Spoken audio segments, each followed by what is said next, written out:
Décidément, on trouvera bientôt de tout sur Internet. Depuis le 1er janvier, les pharmaciens ont en effet l'autorisation d'ouvrir leur propre site, si toutefois ils détiennent déjà une officine.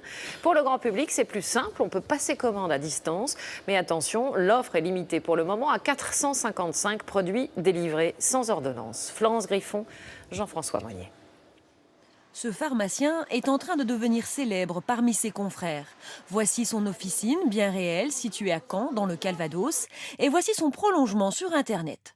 Un site sur lequel on retrouve le nom de sa pharmacie et qui vend de la parapharmacie et des médicaments délivrés sans ordonnance. Par exemple, des tests de grossesse à un prix très attractif, des vitamines ou du paracétamol. Les envois sont conditionnés ici dans la boutique. On reçoit les commandes et puis après on les prépare. Elles sont vérifiées tout d'abord par un pharmacien, donc c'est signé à chaque fois et il accepte la commande ou il la refuse s'il voit qu'il y a une contre-indication.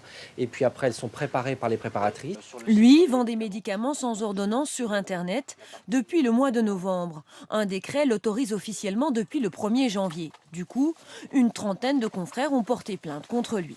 Pour être autorisés, les sites comme le sien ne doivent vendre que des médicaments en libre accès. Ils doivent être adossés à une pharmacie réelle ayant reçu l'aval des autorités sanitaires. Pour autant, l'Ordre des pharmaciens s'inquiète de cette réforme. Le premier risque, c'est tomber sur une fausse officine, un faux portail qui vous vend des médicaments qui peuvent être vrais ou faux, avec les conseils adaptés ou pas. À Caen, les clients sont partagés.